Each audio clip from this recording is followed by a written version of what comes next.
مزاحمت کرنے والوں کے وہ خاصا جھوٹ بولتے ہیں، خاص طور سے صدر کے معاملے میں تو بہت ہی جھوٹ بولتے ہیں۔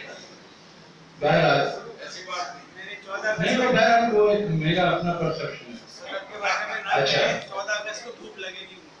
تو میں جو عرض کرنا چاہ رہا تھا، جو بنیادی باتیں ابھی نہیں ہوئی، اب جیسے یہ ہم نے دیکھا ایک بینر لگا ہوا ہے انجمن ترقی پسند مصنفین کا، یہ بالکل ویسا ہی ایک سلسلہ لگا کہ میں اور حنیف فوق صاحب شمس الرحمان فاروقی کی تقریب میں گئے تھے، اور وہ تقریب تھی آپ کی نیپا آڈیٹوریم میں۔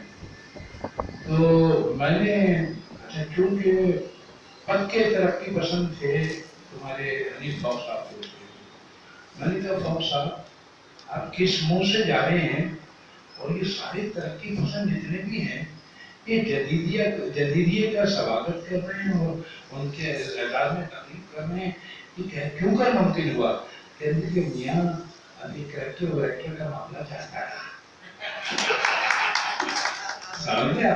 تو اب اچھا، اب جب ہم بات کرتے ہیں جدیدیت کی، تو اب ہم جدیدیت پر بھی گفتگو جو ہے رومانٹسزم کی طرح کرتے ہیں۔ یعنی اگر ہم یہ بات کریں کہ سب یہ جدیدیت ہوتی کیا ہے، کس چڑیا کا نام ہے، ہم یہ پوچھیں گے تو بات یہ آئے گی کہ سب یہ جدید طرز احساس کی بات ہے کوئی۔ اصل میں